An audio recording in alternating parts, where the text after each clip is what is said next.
सुप्रभात छात्रों। तो हम कल के लेक्चर या पहले लेक्चर में हमने देखा महाकाव्य के पाश्चिमात्य तत्व और उसके साथ साथ यानी प्रगीत के बारे में हम चर्चा कर रहे थे। तो प्रगीत जो है उसे प्रगीत को अंग्रेजी में लिरिक पोएट्री कहा जाता है, गीति काव्य कहा जाता है।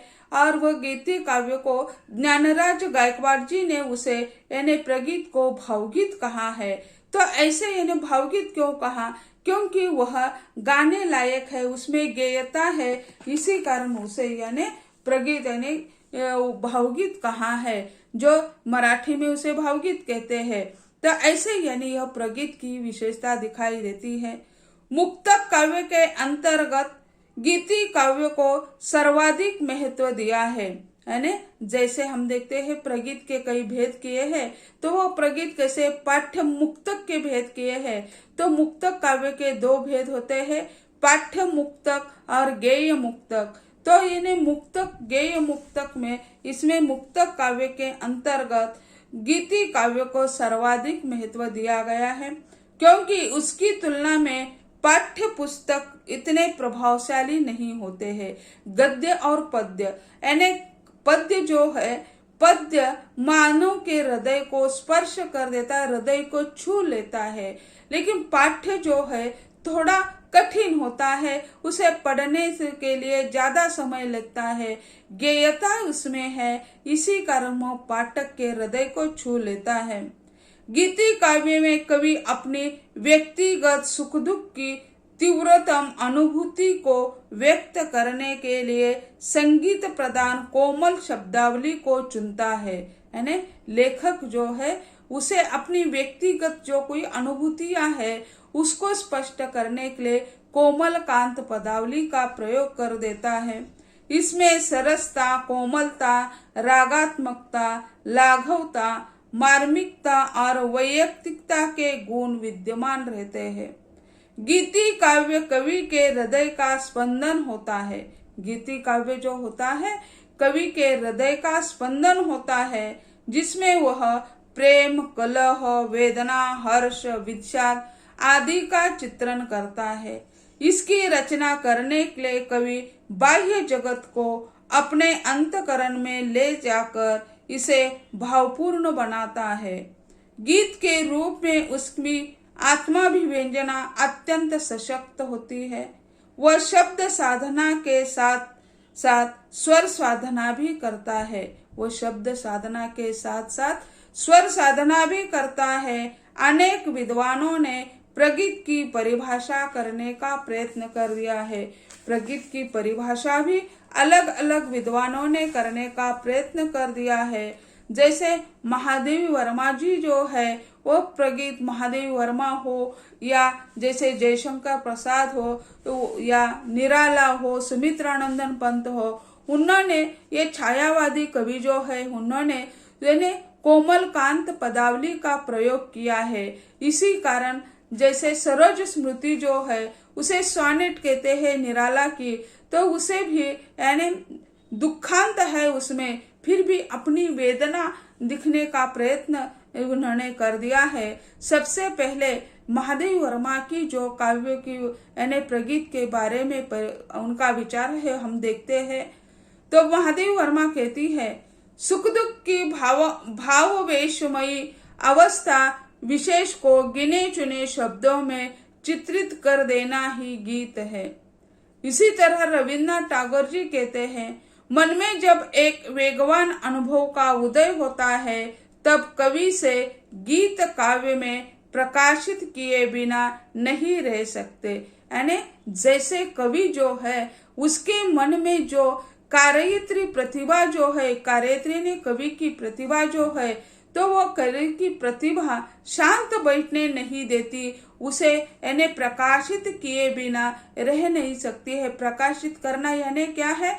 मन में या दिमाग में जो विचार होते हैं वह कागज पर लिखने के लिए मजबूर कर देते हैं। उसे कई प्रकाशन के पास ले जाकर प्रकाशित करना ऐसा नहीं है। यह प्रकाशन उनका कागज पर उतार देना, यह उनका प्रकाशन है।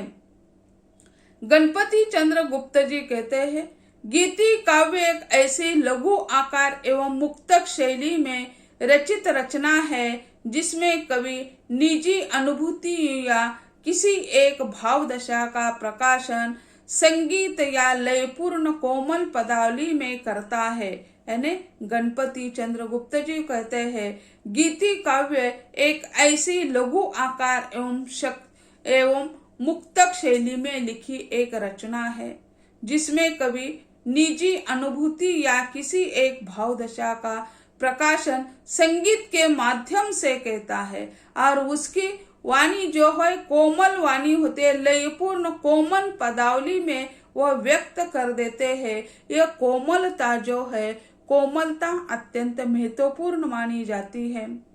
डॉक्टर कृष्णदत्त अवस्थी कहते हैं, गीति काव्य कवि की व्यक्तिगत मार्मिक अनुभूति का वह प्रभावपूर्ण संगीतात्मक प्रकाशन है जिसमें प्रेषणीयता, घनत्व, लाघव, स्पष्टता एवं ध्वन्यात्मकता के गुणों का समुचित समावेश हो। यानी यहाँ भी कृष्णदत्त अवस्थी भी उसी तरह मानते हैं कि यानी कवि की व्यक्तिगत मार्मिकता उसमें स्पष्ट है और वह उसमें संगीतात्मकता भी महत्वपूर्ण है, प्रेषणीयता है, लाघवता है, ध्वन्यात्मकता, ये जो गुण है काव्य के वो उसमें स्पष्ट दिखाई देने चाहिए, ऐसे कृष्णदत्त अवस्थी ने कहा है।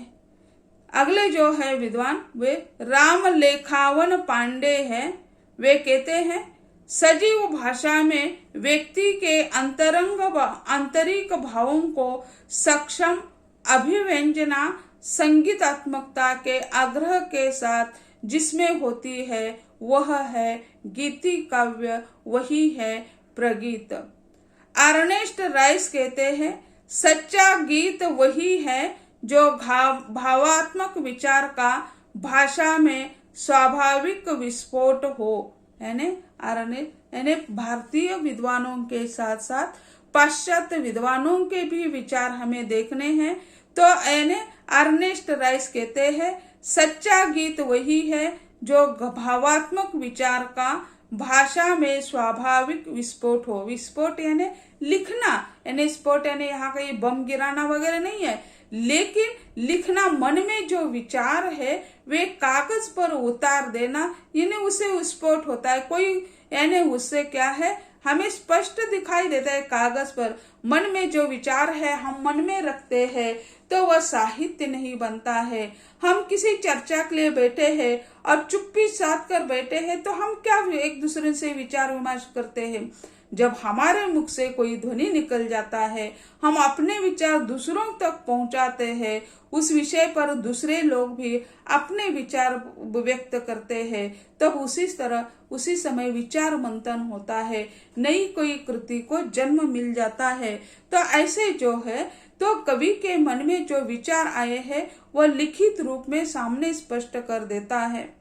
तो उसी तरह हडसन जी जो है वे कहते हैं, गीति काव्य के सबसे बड़ी कसौटी वैयक्तिकता की छाप है, किंतु वह व्यक्ति वैचित्र में समाहित न रहकर व्यापक मानवीय भावनाओं पर ही आधारित होती है, जिसमें प्रत्येक पाठक उसमें व्यक्तिगत भावनाओं एवं अनुभूतियों में तादात्म्य स्थापित कर सके।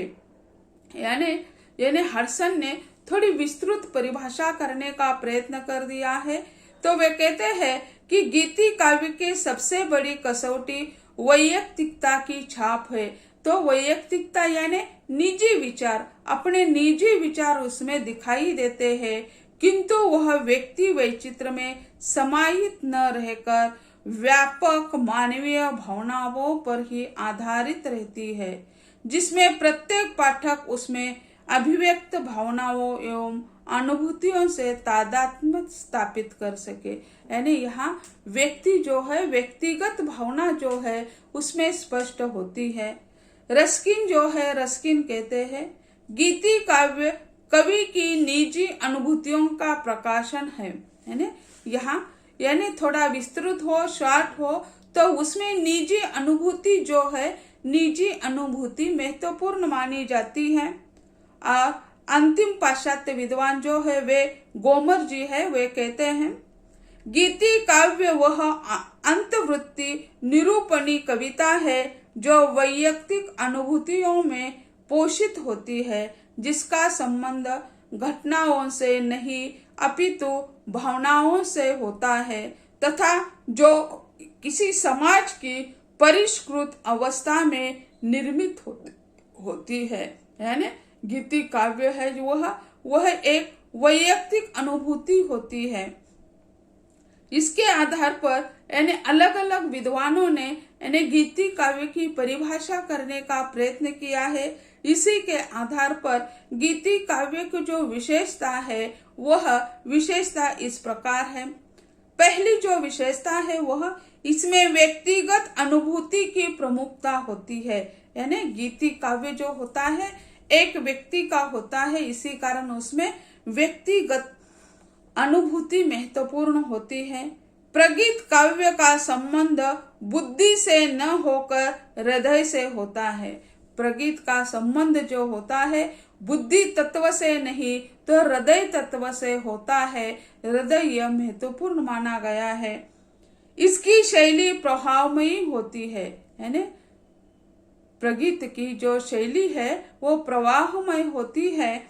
इसमें भाव प्रवणता होती है। प्रगीत काव्य में गेयता एवं संगीतात्मकता होती है। यानी किसी कारण ही इसे गीति काव्य कहा है, भावगीत कहा है। इसमें बुद्धि तत्व नहीं तो हृदय तत्व का संबंध होता है।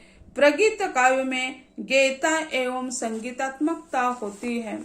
इसके साथ साथ इसकी भाषा सरल, मधुर और कोमल होती है। कोमल कांत पदावली का प्रयोग अनिवार्य माना है, क्योंकि हृदय के पास जाना है गीति काव्य को तो कठोर वर्णों को त्यागना चाहिए। संक्षिप्त पदावली का प्रयोग होना चाहिए। कोमलता उसमें महत्वपूर्ण होती है, इसी कारण कठोर वर्णों को त्याग दिया जाता है।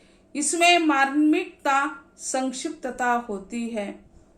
इसमें पूर्वांपार संबंध नहीं होता।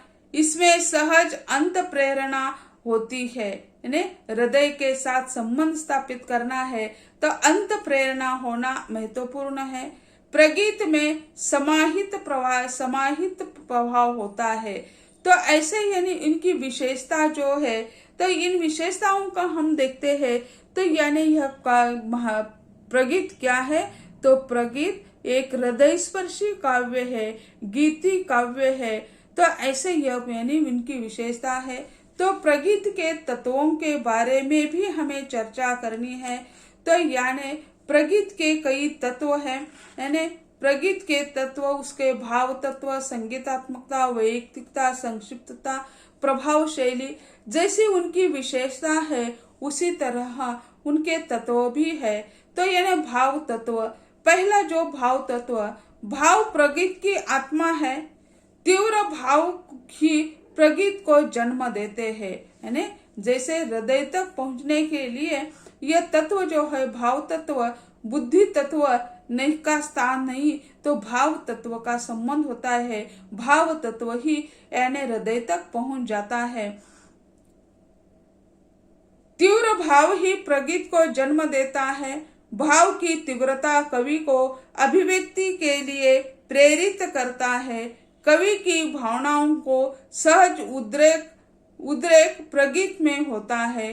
प्रत्येक प्रगीत में एक ही भाव होता है। भाव प्रवणता प्रगीत के प्रभाव में वृद्धि करता है। यानी क्या है, एक तत्व यानी कौन सा भी क्यों न हो है, लेकिन एक ही तत्व का यानी जैसे भाव तत्व जो है एक ही तत्व का उसमें वर्णन होता है। यानी प्रगीत में भाव तत्व जो है वो आत्मा के रूप में माना जाता है और तीव्र भावावेग ही यानी क्या है कि यानी उसके अभिव्यक्ति कवि को अभिव्यक्ति के लिए प्रेरित कर देते हैं। जैसे हम कहते हैं यानी बहुत गुस्सा आता है हमें तो इन्हें बोलने के लिए मजबूर हो जाते हैं, बोल जाते हैं। तो उसी तरह ये भाव तत्व जो है वो भाव क्या कर देते हैं, कवि को लिखने के लिए मजबूर कर देते हैं। और वही क्या होता है, वही यानी प्रगीत के रूप में उसका जन्म हो जाता है। तो ऐसे यह प्रगीत का पहला तत्व है, यह यहीं पे समाप्त होता है। तो छात्रों, आज हम यही कहते हैं, अगले लेक्चर में हम उसके जो तत्व है उसके तत्वों के बारे में चर्चा करेंगे। धन्यवाद।